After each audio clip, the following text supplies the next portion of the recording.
Hola, buenas tardes y bienvenidos al Mundo Ahora de France 24. Muchísimas gracias por elegirnos para estar informados. Yo soy Rosa Pérez Masdeu. Vamos con las noticias. El canciller de Dinamarca insiste en que cualquier planteamiento que no respete la integridad territorial danesa y la soberanía de Groenlandia es inaceptable y anunció un grupo de trabajo para abordar las diferencias con Estados Unidos. Esto tras la reunión junto a su homóloga groenlandesa J.D. Vance y Marco Rubio. En Venezuela, el sindicato de prensa anuncia la liberación de al menos 16 personas, principalmente periodistas, mientras el gobierno asegura que ha excarcelado a más de 400 opositores desde la captura de Maduro. Las ONG solo identifican unos 70. Ampliamos desde Caracas. Y Donald Trump declara que ha sido informado de que las matanzas en Irán están cesando. Esto después de amenazar con atacar nuevamente el país y ordenar la retirada de las tropas estadounidenses de Qatar.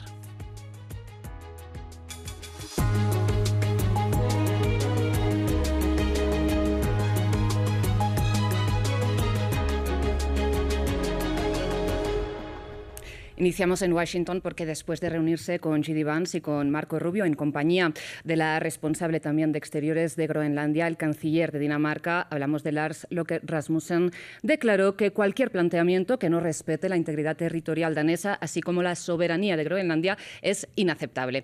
El diplomático danés anunció asimismo la puesta en marcha de un grupo de trabajo para precisamente intentar armonizar los intereses estadounidenses con las líneas rojas de Dinamarca y Groenlandia, donde de hecho Francia y Alemania han anunciado el despliegue de tropas. Groenlandia es a través de Dinamarca un miembro de la OTAN y ha sido un miembro de la OTAN desde su fundación en 1949 y así está cubierta por el artículo 5. Hemos pedido a la OTAN por un mayor rol colectivo en Groenlandia junto a otra serie de aliados. Tenemos la intención de trabajar con Estados Unidos para progresar en esta agenda. En otras noticias de Estados Unidos, el FBI registró la residencia de una periodista del Washington Post que el periódico ha identificado como Hannah Nathanson, quien había escrito sobre los recortes en la administración federal. Bien, la fiscal general del país, Pam Bondi, ha indicado que fueron funcionarios del Pentágono que, recordemos, ha impuesto nuevas restricciones a los periodistas que lo cubren, quienes pidieron el registro, y señaló a la periodista de publicar información filtrada por un contratista del rebautizado como Departamento de Guerra, que está encarcelado. El Washington Post asimismo informó que los agentes del FBI han incautado el ordenador de trabajo y el personal, el teléfono y un reloj de la reportera en una operación que el medio de comunicación denuncia de textualmente inusual y agresiva.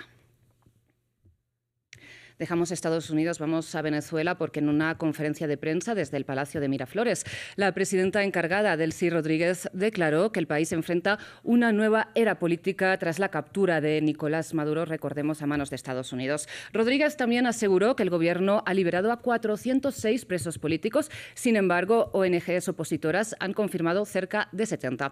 Nuestra corresponsal en Caracas, Daniela Zambrano, tiene los detalles. Una breve declaración que duró cerca de 6 minutos. La presidenta encargada, Delcy Rodríguez, estuvo acompañada de su hermano, el presidente de la Asamblea Nacional, Jorge Rodríguez, y del ministro de Interior y Justicia, Diosdado Cabello. El anuncio fue para confirmar que continúa el proceso de excarcelaciones y dijo que las personas que saldrían en libertad no estarían vinculadas a delitos que tienen que ver con homicidio y narcotráfico, pero sí se están considerando los casos que tienen que ver con alteración de orden público y violaciones a la Constitución.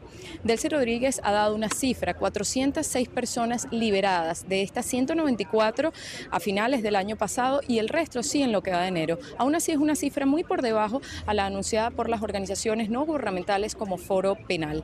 Delcy Rodríguez ha dicho además que el objetivo es abrir nuevos espacios y que el mensaje es claro, una Venezuela que se abre al nuevo momento político. No fueron permitidas preguntas por parte de los medios de comunicación.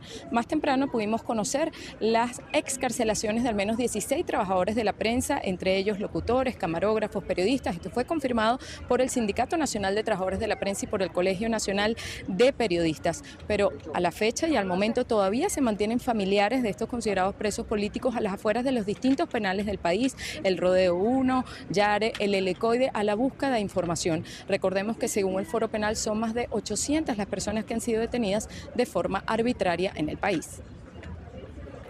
En otras noticias, el presidente de Estados Unidos, Donald Trump, dijo haber sido informado de que las matanzas en Irán están cesando. Esto después de haber amenazado con atacar nuevamente el país y de ordenar la retirada de las tropas estadounidenses de la base militar que tienen en Qatar. Esta evacuación elevó la alerta al sumarse al cierre de embajadas extranjeras en Teherán, como la de Reino Unido, y a la cancelación de vuelos en la zona. Trump ha insistido en que la República Islámica no tiene ejecuciones previstas después de que la Corte Suprema iraní anunciará la aceleración de los castigos a los manifestantes detenidos en las protestas antigubernamentales, donde las autoridades han matado a más de 2.500 personas, según la ONG Agencia de Noticias por los Derechos Humanos iraníes. ¿Cómo funcionan los tribunales revolucionarios en Irán en medio de la ola de protestas ciudadanas en toda la República Islámica en contra del gobierno de los clérigos chiitas y las denuncias de ONG internacionales de asesinatos masivos de manifestantes por parte de las fuerzas del orden? Este miércoles, el presidente del Tribunal Supremo aseguró que para mantener el status quo en el país tiene que haber juicios rápidos y ejecuciones lo antes posible. En primer lugar, si queremos hacer algo, tenemos que hacerlo rápidamente. Lo siento, pero si el trabajo se retrasa, es posible que 2 o 3 meses después ya no tenga el mismo efecto. Si pudiéramos hacer algo hoy, si lo hiciéramos dentro de 2 o 3 meses, no tendría el mismo efecto. La legislación vigente de Irán contempla que todos los crímenes contra la seguridad de la República Islámica, como la rebelión y la colusión, sean juzgados por los tribunales revolucionarios, una serie de cortes que fueron creadas en 1979 para juzgar a los funcionarios del gobierno del Shah y cuyos jueces son clérigos chiitas que tienen facultades legales especiales, entre las que se encuentra la de decretar la pena de muerte. Sin embargo, ONG han denunciado que el funcionamiento de los tribunales revolucionarios atenta contra los derechos fundamentales de los detenidos. Básicamente, según el derecho internacional, todos estos son asesinatos extrajudiciales porque muchos de estos presos no tienen acceso a abogados y los tribunales revolucionarios los condenaron a puerta cerrada. Sus sentencias se basan en confesiones obtenidas bajo tortura. Por eso los llamamos una máquina de matar.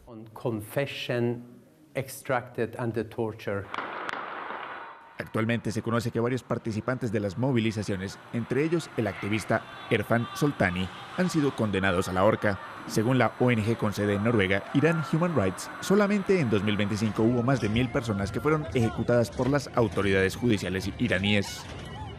Seguimos en Medio Oriente, pero vamos hasta la Franja de Gaza porque el enviado especial del presidente Donald Trump, Steve Witkoff, anunció este miércoles el lanzamiento ya de la segunda fase del plan de cese el fuego con el establecimiento de una administración palestina tecnocrática en el enclave, a pesar de que a esta hora persiste la incertidumbre sobre la retirada de las tropas israelíes y el desarme de Hamás. Nuestra corresponsal en Jerusalén, Yanira Gómez, nos amplía.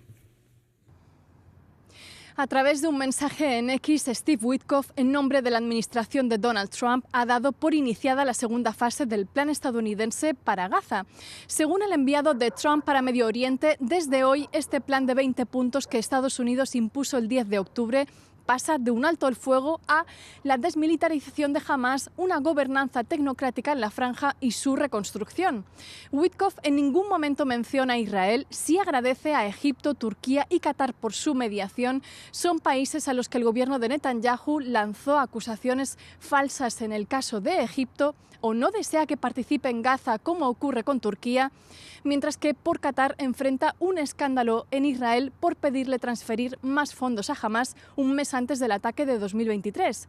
Witkoff también se dirigió al grupo palestino, le exige entregar de forma inmediata el último rehén fallecido, el israelí Ran Gifli, porque de no hacerlo, dijo, enfrentará graves consecuencias.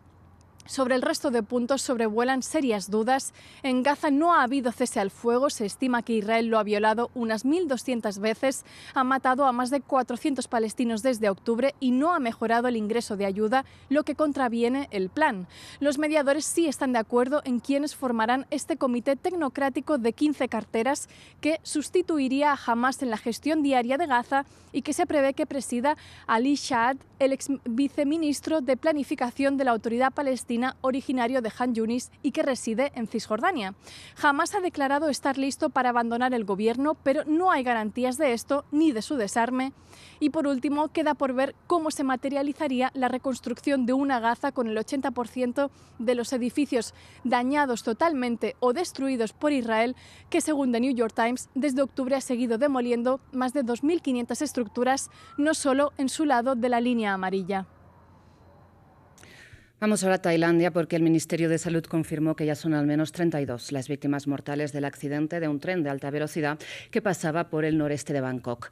Las autoridades a esta hora buscan a varios desaparecidos y confirman 64 heridos. El origen del siniestro sería la caída de una grúa sobre uno de los vagones del convoy. Un accidente impresionante. En estas imágenes se ve la inmensa grúa que se cayó sobre este tren que se descarriló y cayó al piso. El tren, que transportaba a 195 pasajeros, viajaba de la capital Bangkok a Ubon Ratchathani, al sureste del país. Según el gobernador provincial, siguen en curso las labores de rescate y aún podría haber cuerpos atrapados en el tren. Una vez que se considere seguro, el equipo de rescate entrará en el tren para buscar más cadáveres que puedan haber quedado atrapados en su interior. Esa es la misión inicial. Después tendremos que volver a poner el tren en marcha, lo que creemos que llevará unos 7 días. La grúa estaba siendo utilizada en una obra para la construcción del primer tren de alta velocidad del país. Es un proyecto masivo con un presupuesto de más de $5.000 millones que tiene como objetivo unir Bangkok a Kunming, en el sur de China, pasando por Laos. La empresa responsable de la construcción de este tramo, la Italian Thai Development, ya ha sido implicada en varios accidentes, entre ellos el derrumbe de un edificio de la capital durante un terremoto que dejó a más de 90 muertos en marzo pasado. El primer ministro tailandés llamó a aclarar las causas del accidente y poner en una lista negra a las empresas responsables de accidentes repetidos. Y para el cierre les contamos que el asistente de inteligencia artificial de Elon Musk, hablamos de Grok, está generando fuertes reacciones internacionales por su capacidad de usar fotos de personas reales y, por ejemplo, quitarles la ropa, sean adultos o menores. En Reino Unido, el primer ministro Keir Starmer aseguró que la compañía está tomando medidas y en Bélgica, una diputada denunció ser víctima de esta tecnología. Más detalles en este informe de Dasil Lanza. Grok, la IA de Elon Musk en la mira internacional. A la mano de los usuarios de la red social X, en pocos segundos puede usar una foto real y desnudar a una persona, incluso a menores. Keir Starmer dijo este miércoles que la firma de Musk está tomando medidas. De ser así, lo celebramos, pero no vamos a ceder. Deben actuar. Tomaremos las medidas necesarias. Aseguró que el organismo regulador del país, Ofcom, seguirá con su investigación, que fue anunciada el lunes y que busca determinar si Grok, al permitir generar estas imágenes falsas de contenido sexualmente explícito, infringía su obligación de proteger a los británicos. A principios de enero, la compañía de Musk dijo que restringió esa opción a los usuarios de pago. Esto fue tildado por Starmer como acciones repugnantes y vergonzosas. Si Ofcom determina que X infringió la ley, puede exigirle medidas y, en caso de incumplimiento, puede imponerle una multa de hasta el 10% de sus ingresos mundiales. La ministra de Tecnología británica, Liz Kendall, anunció que esta semana entrará en vigor una nueva ley que tipifica como delito la creación de deepfakes sexuales. Una diputada belga denunció este miércoles ser víctima de esta tecnología. Hoy en día cualquier mujer, cualquier joven puede perder el control de su imagen en un instante, viendo cómo se utiliza indebidamente, se falsifica, se la humilla sin tener ningún control. La ministra de Asuntos Digitales belga, Vanessa Mats, dijo en el recinto que está analizando suspender el uso de Grok. Y una coalición de grupos feministas, entidades de vigilancia tecnológica y activistas publicó una carta abierta pidiendo a Google y Apple que eliminen la red social X y Grok de sus tiendas de aplicaciones. Organizaciones y líderes se están retirando de X y países como Malasia e Indonesia ya prohibieron a Grok, mientras que las autoridades de Europa anunciaron investigaciones. Muchísimas gracias por su atención. Hasta aquí las noticias.